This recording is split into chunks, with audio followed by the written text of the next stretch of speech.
o nosso irmão, amigo e companheiro, pastor Erinaldo Silva, da Assembleia de Deus em Camboriú.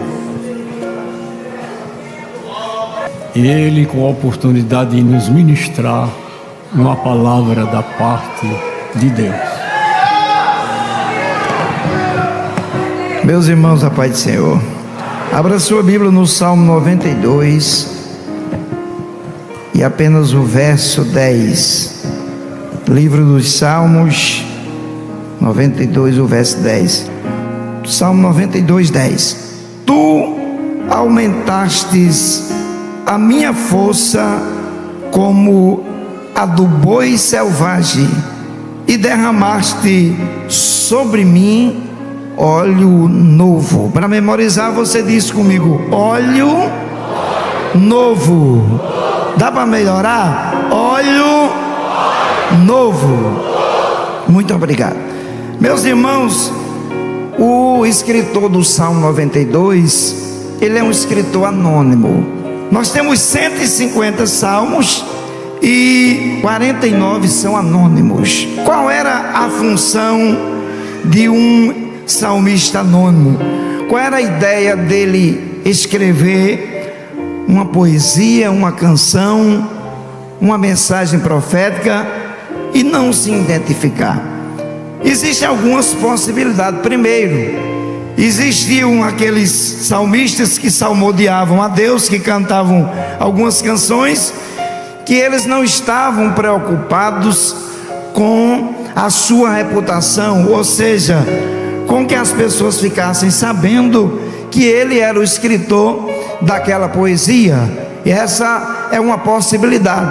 Outra possibilidade é que às vezes os salmistas que escreviam as suas poesias, eles não eram orientados que poderiam colocar o seu nome naquela poesia. O Salmo 92, na verdade, é um salmo escrito para ser cantado no dia de sábado, no dia do Shabat, no dia em que Israel guardava esse mandamento da lei, que era o dia do sábado, que era o dia do descanso do Senhor. Havia muitas formas de se escrever salmos. Exemplo, quando Davi pecou com Batseba, que cometeu o adultério com ela e o homicídio de Urias, ele escreveu o Salmo 32 e o 51, e dá para perceber na escrita desses dois salmos o arrependimento de Davi, a dor da alma de Davi. Teve um momento da sua escrita que ele disse que os seus ossos estavam semelhantes a ossos apodrecidos. Outro momento ele disse assim: o meu travesseiro é banhado de lágrimas todos os dias. Então os salmos, eles eram às vezes a poesia que expressava a dor do coração. O Salmo 137, quando Israel está na Babilônia, vivendo um tempo de cativeiro, os babilônicos pediram para que eles cantassem uma das canções que eles cantavam em Sião.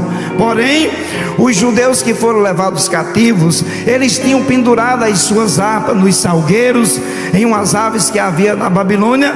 E quando pediram para eles cantarem uma canção lá na Babilônia, eles disseram: nós não conseguimos, não temos possibilidades, não estamos preparados psicologicamente para cantarmos uma canção em uma terra estranha. A dor da alma, o sofrimento daquele povo cativo não deixava ele cantar. E Tiago, quando fala sobre esse assunto, no capítulo 5, Tiago disse assim: está alguém triste? Ore. Tiago não mandou ninguém cantar quando estiver triste. A gente até pode disfarçar, louvar, para cumprir um requisito do culto, porque faz parte do culto a Deus, mas a Bíblia diz assim, que se alguém estiver triste, ore. Tem dias que você não está para cantar, mas está para orar. Mas independente do seu estado emocional, você está na casa de Deus, e na casa de Deus tem fartura de alegria, aqui é para quem está triste. Quantos acreditam nisso?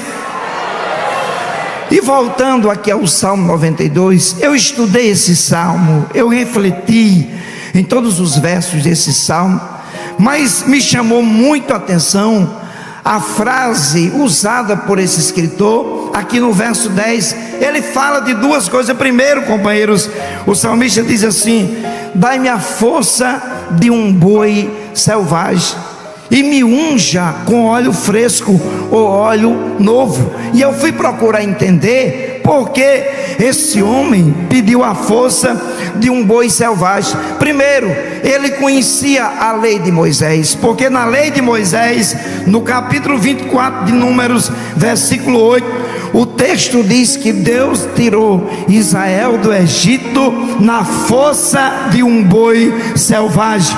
Quando Moisés escreveu um pouco sobre a vida de José do Egito, em Deuteronômio capítulo 33, versículo 17, Moisés fez referência a José como alguém que venceu na força de um boi selvagem. É por isso que aquele moço se tornou governador do Egito, saindo de uma prisão para se assentar na segunda cadeira do Egito. E Moisés atribuiu isso a alguém que anda na força de um boi selvagem. Mas que tipo de boi é esse que a Bíblia menciona? Por que a Bíblia faz referência a este boi? O boi selvagem, ele não é um boi domável que se consegue criar em uma fazenda. Não existe cerca que prenda um boi selvagem. Ele é diferente de todos os bois, ele é diferente do búfalo, ele é diferente de todas as espécies. Há algumas referências bíblicas que chama o boi selvagem de auró, que é um nome dado também ao boi selvagem. Mas esse moço, esse salmista, quando ele fala desse boi, ele fala com conhecimento de causa. Ele conhecia de perto as atitudes deste boi. O boi selvagem, ele está sempre residindo nas savanas africanas e em uma região também da Ásia. E esse salmista, ele estuda detalhadamente a vida dos bois selvagens e ele descobre algumas coisas. A primeira coisa que ele descobre, que o boi selvagem, ele não morre em um lugar quando falta água e falta comida. Eles se reúnem em um bando e eles migram de um lugar para outro. Eles não ficam esperando a morte no lugar. Eles conseguem se juntar em um grupo e eles migram de um lugar para outro. E enquanto os bois selvagens estão migrando, procurando comida num determinado lugar, eles estão num período de migração e eles vão enfrentar perigos. Existem muitos animais predadores que têm preferência com a carne do boi selvagem, e entre eles estão os leões, os reis da selva, os caçadores natos, os animais que fazem todos os outros animais tremer diante da sua presença. E quando os bois selvagens estão naquele período de migração e eles se deparam com um bando de leões caçadores e famintos, eles têm duas alternativas quando isso acontece. Alternativa A, eles voltam e com certeza serão também perseguidos pelos leões se eles voltarem. Eles têm a segunda alternativa, eles precisam avançar, mas para eles avançarem, eles precisam passar pelos leões. O bando de leões famintos estão mandando uma mensagem para os bois e estão dizendo: aqui vocês não vão passar, e se passar, a gente vai atacar você. Mas os animais, de forma instintiva, eles conseguem se posicionar para aquela batalha com os leões. É interessante que a primeira coisa que os bois selvagens fazem quando eles encontram os leões famintos interceptando o seu caminho, eles se posicionam na frente da manada, porque naquele rebanho tem bois pequenos chamados de bezerro. Existem bois feridos de batalhas e de caminhada, e existe também aqueles bois que são idosos, que precisam de proteção. Tanto os bois pequenos como os bois idosos e os feridos precisam também ser protegidos. E quando aqueles bois que estão preparados para a batalha, para enfrentar os leões, se posicionam, eles eles começam a balançar as suas cabeças. E enquanto eles balançam a cabeça, alguns leões que já conhecem a força do boi, a capacidade que o boi tem de vencê-los em uma batalha, alguns leões recuam e eles passam.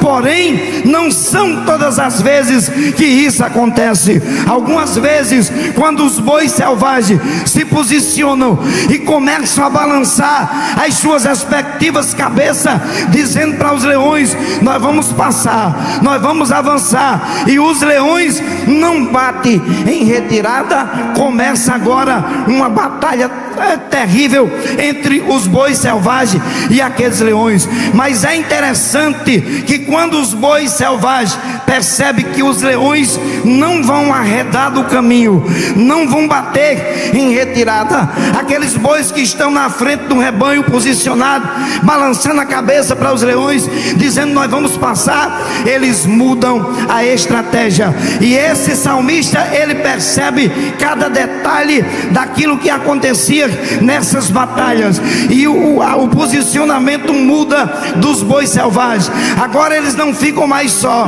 em frente do rebanho balançando a cabeça, eles agora começam a andar em bando, eles andam em forma circular em volta do rebanho, e eles estão dizendo para o rebanho: nós vamos proteger vocês. Eles estão dizendo para os bezerros pequenos que não tem força para lutar: nós vamos proteger vocês. Eles estão dizendo para os bois idosos: nós vamos proteger, vocês estão debaixo da nossa proteção. Eles estão dizendo para os bois feridos: nós vamos lutar por vocês. E enquanto eles estão correndo em volta daquele bando do rebanho, eles estão correndo em volta, eles começam a fazer uma coisa que os leões não estavam esperando. Eles têm uma espécie de um lombo, de uma corcunda sobre o seu corpo, e enquanto eles correm em volta do rebanho, cantor João Batista, eles começam a balançar aquela corcunda, e os leões vão se aproximando, e os leões não percebem que espetáculo é aquele, não entendem aquele espetáculo, porque esses bois estão correndo em volta do rebanho e estão balançando o corpo. Porque eles estão fazendo isso? E pasme os senhores no que eu vou lhes dizer, à luz da história dos bois selvagens. Eles começam a balançar a cabeça e mexer aquela corcunda, e enquanto eles praticam esta ação, protegendo o rebanho, eles começam a receber uma liberação no corpo deles de uma espécie de um óleo. Quanto mais eles se movimentam, mais o corpo dos bois selvagens produz o óleo. Eu vou repetir para você dar um glória. Enquanto eles estão rodeando o rebanho, dizendo: nós vamos proteger, vocês não estão só. Enquanto eles fazem isto, eles estão produzindo no corpo deles uma espécie de um óleo. Se os leões pudessem falar, eles diziam uns para os outros: esses bois devem estar doidos. Eles estavam balançando a cabeça para a gente, agora eles estão correndo em volta do rebanho. O que é que está acontecendo? Vamos fazer o seguinte: vamos logo atacar esses bois, vamos logo matar alguns desses bois, vamos mostrar para eles que nós somos os reis da selva. Mas uma coisa que os leões não sabiam é que enquanto aqueles bois se movimentavam, dizendo o que eu já lhes disse para o rebanho: nós vamos protegê-los, estamos com vocês, vocês não estão só, nós temos parceria, nós somos uma família. Enquanto isso está acontecendo, quanto mais eles protegem o rebanho, mais o corpo fica ensopado de uma espécie de óleo. Mas os leões estão famintos, os leões já decidiram que não vão abrir caminho, não vão abrir espaço, e os bois começam a atacar os bois selvagens, ou seja, os leões começam a atacarem os bois selvagens.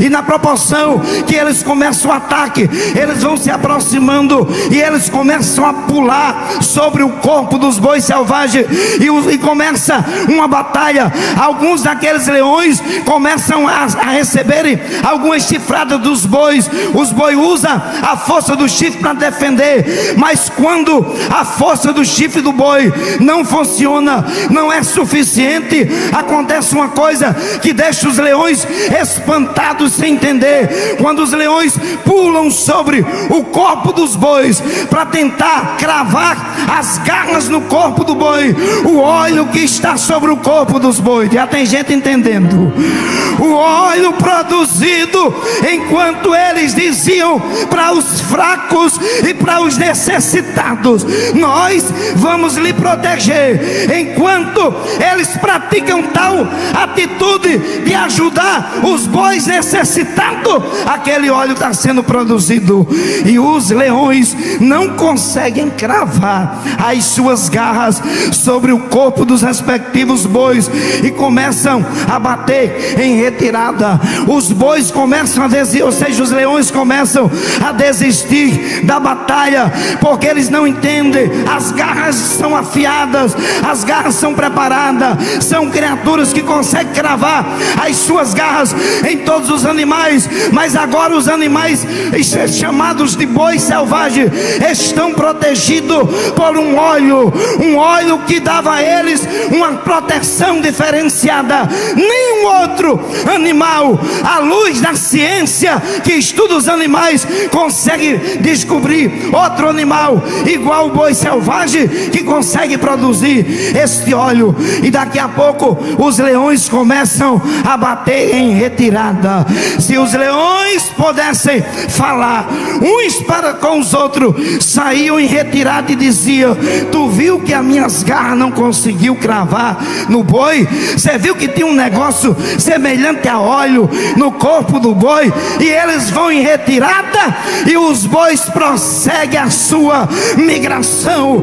Os bois que estão fortes dizem para os fracos: nós dissemos para vocês que nós protegeríamos vocês. Eles dizem para todos os bois idosos: nós falamos que protegeríamos vocês. Pastor, e o que é que tem a ver crente com leão, com boi?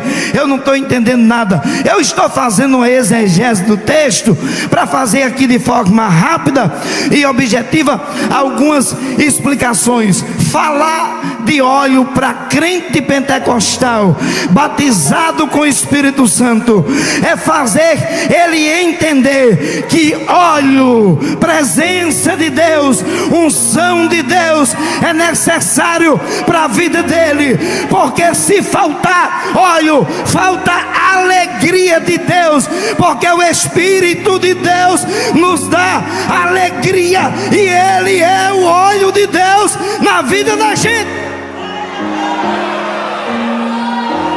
Não dá para ser crente pentecostal e viver sem óleo. Não dá para viver sem esse óleo. O óleo traz proteção. Eu li um documentário dos pastores de Israel que uma vez por ano eles derramam óleo na cabeça de todas as ovelhas que estão sobre o seu pastoreio. E enquanto eles estão fazendo isso, algumas ovelhas escapam e não recebem esse óleo sobre a cabeça. Porém, depois que eles praticam esse ritual com as ovelhas, alguns dias depois começa a chegar uma espécie de besouro, de mosquito, que pica a cabeça das ovelhas. Só que quando ele encosta na cabeça da ovelha para picar, ele sente o cheiro do óleo e vai embora, porque o óleo dava a proteção para a ovelha. Aquelas ovelhas que tinham fugido para não deixar o pastor colocar óleo na cabeça, são picadas por aquele inseto e começam a sentirem dores terríveis e começa a se sentir um sentimento de desconforto, bate as cabeças nas pedras, começa a perder o sentido, ficam presas fácil para o chacal. É por isso que o pastor procurava derramar óleo sobre o seu rebanho. E eu preciso dizer para você que o o sumo pastor, que tem olho para as crianças, que tem olho para a mocidade, que tem olho para os obreiros, que tem olho para você, está na casa. Levante a sua mão. Ele tem óleo para derramar sobre a cabeça de crente aqui nesta noite. Eu fiquei pensando quando eu li esse salmo, se o óleo que aqueles bois produzem só em se movimentar, enquanto está protegendo um rebanho, já foi suficiente para proteger eles. Imagine o óleo do céu na vida do crente. Eu vou dizer com todo temor a Deus nessa tribuna, se não fosse o óleo de Deus em nós, nem aqui a gente estava. Se não fosse o óleo de Deus, nós estávamos enferrujados pelo pecado. É por isso que eu disse que óleo resolve tudo. O óleo resolve um bocado de problema quando precisamos usá-lo. A minha esposa disse para mim: eu quero ser juíza e eu tenho que estudar bastante. Está agarrada na faculdade dela. E eu estava em casa domingo e ela chegou para mim e disse: eu estou com um problema na minha cadeira aqui do escritório. A cadeira está ringindo, é muito chato. Eu estou estudando, a cadeira ringindo. Mas ela olhou para mim e disse: mas eu vou resolver o problema. Ela tinha um lubrificante, aquele óleo, o lubrificante desenfregante Grimpal, que se usa para botar nos lugares que tem ferrugem. Ela foi lá, deu umas 3 xiringadas daquele óleo na cadeira que estava ringindo. Daqui a pouco ela começou a sorrir e disse: o rigimento, a rigidez da cadeira se acabou. Aonde o óleo chega, sai resolvendo problema. Aonde o óleo chega, o pecado perde a força. Aonde o óleo chega, a tristeza salta de alegria. Pois é isso que a Bíblia nos ensina. Quantos precisam desse óleo? Quantos precisam? E Deus está tão interessado em derramar esse óleo, que no Salmo 89, verso 20, Deus diz: achei a Davi meu servo, e derramei óleo sobre ele. Eu derramei óleo sobre Davi. E Davi não é o queridinho de Deus, não. Você também é queridinho de Deus à luz da Bíblia. E o mesmo óleo Deus quer derramar sobre a sua cabeça. E eu entendi que nós, quando buscamos o óleo de Deus, através da oração, através da obediência às Escrituras, esse óleo que é gerado por Deus em nós, nos dá a força necessária para nós caminharmos nesta batalha até o dia que a trombeta tocar. Não pode faltar óleo na nossa cabeça. Salomão, inspirado por Deus, disse: em todo tempo sejam alvas as minhas vestes, e não falte óleo sobre a minha cabeça. Meu irmão, não deixe faltar o óleo, não. Você sabe da fonte do óleo. Em Isaías capítulo 10, versículo 27, a Bíblia diz que o jugo é despedaçado e a carga é tirada do ombro por causa da unção. É a unção que ele capacita. É esse óleo quem sustenta você. É esse óleo que faz com que você vença os leões da vida quando atacarem você. Você sabe por que é que tem batalhas que parecem invencíveis, igual as batalhas dos bois selvagens contra os leões? Os bois olhavam e diziam: a gente talvez não vai passar por esses leões, mas eles usam a estratégia do óleo. Existe batalha que parece invencível para você, mas você começa a avançar na oração, você começa a avançar na adoração a Deus, no servir a Deus, no temor a Deus. E quanto mais você avança, mas você se envolve com este óleo, daqui a pouco você se torna um crente cheio, que fala língua, que adora, que tem a alegria de Deus, e as portas vão se abrindo, porque o óleo de Deus sai resolvendo um monte de problema que as nossas habilidades não conseguem resolver, as nossas técnicas não conseguem resolver. Eu quero dizer para alguém, que eu já estou encerrando para não me tornar enfadonho, mas eu quero dizer para alguém que o óleo de Deus vai resolver muita coisa na sua vida. O crente, quando deixa faltar óleo, ele começa a se desgostar do culto, o culto perde o prazer para ele, ele não tem mais vontade de estar na EBD, no culto de ensino, até na ceia ele dá aquela escondida para não estar. É simplesmente a falta do óleo. Mas quem tem óleo, o pau pode estar quebrando nas costas dele naquela luta, aquela guerra, mas o óleo de Deus lhe sustenta, porque nos dias mais escuros da vida, o óleo de Deus dá a ele estabilidade no meio das crises, para que ele avance e o nome do Senhor seja glorificado. Quantos precisam desse óleo? Deixa eu ver.